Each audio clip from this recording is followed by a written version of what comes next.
শুভ দুপুর বন্ধুরা, আশা করি তোমরা ভালো আছো। আমিও খুব ভালো আছি। আমার অনেক অনেক ভালোবাসা নিবে। আচ্ছা চলো, দুপুরে আজকে কি কি রান্না করলাম শনিবারে তোমাদের সামনে একটু শেয়ার করি।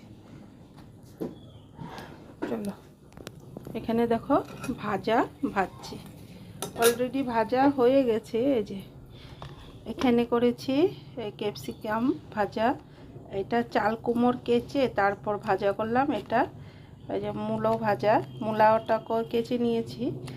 আর এটা হলো রজন্তী পাতার বড়া করলাম, পাটপাটার মতন লাগে খেতে, কিন্তু দারুণ হয় এটা খেতে। কে কে খেয়েছো বলবে হ্যাঁ তোমরা, এই পাতাটা কে চিনো আর কে কে খেয়েছো।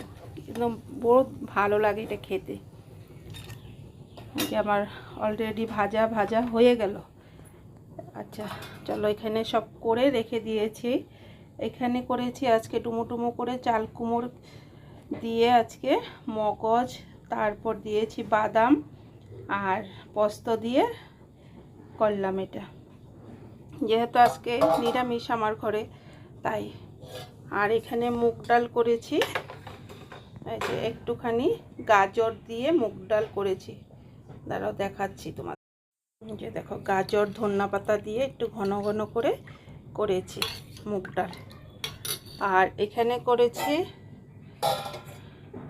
পটল আলু দিয়ে পনিরের ঝোল।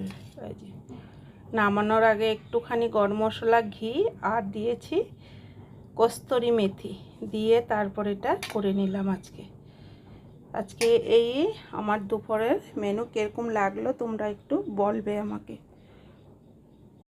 ভালো লাগে লাইক শেয়ার কমেন্ট করতে একদম ভুলবে না কিন্তু।